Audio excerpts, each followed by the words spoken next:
Now, what I know about real estate is in our boom in Sydney in 2002 and 3, there were 320,000 sales made across the Sydney metropolitan area. We are tracking towards about 240,000 sales. The point of that is there's 20,000 buyers every single month in this marketplace that wants to sign a contract. The market is not bad. It's what's sitting between your ears. So what are you going to do the next month to get the next 20,000? All you need is probably 4 or 5 of them meeting you and getting them to sign on the dotted line. The market is still there. The difference is why you're not seeing as many is maybe possibly you haven't innovated enough. You haven't changed your approach. Because I can say right now the listing pool has pretty much doubled from where we were in 2002 and 3. So whilst the sales have come back, the number of listings have doubled. So getting your vendors to understand the difference of where we were in 2002 to now is imperative. Now here's the reality. Every 10 in 100 listings in this country is selling at the moment. 90 people miss out.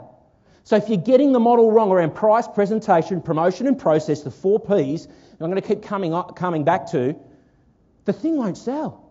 The odds are against us. In the boom in 2002 and 3, there are 80 buyers for 100 listings. We're now at 10 for 100. You can either see that as being, well, I'm going to get out of the industry, or you can say to yourself, well, there's 20,000 buyers next month. I'm going to listen to some of this content that Dan and Chris are going on about, and I'm going to implement it in my business. I need to change. Now, to me, what they need to discover, that's our vendors, they need to understand that when they last sold, why it went well or why it went bad, because ultimately they've either had a good or a bad experience. Would you agree? So based on that, think you're a bit like an FBI agent. Don't be over-interrogating, but just say, as you're building your agenda at the front, say for the first 20 or 30 minutes, Mr. and Mrs. Vendor, what I'd love to be able to do is just learn more about you and your situation. I'm not going to say too much if that's okay. I just want to ask a few questions just to get your understanding of how you understand the industry and certainly understand your home that little bit better. So we actually give you the right information. Is that okay? Ask that up front. So then you're going to say to them, have you sold before? How'd it go?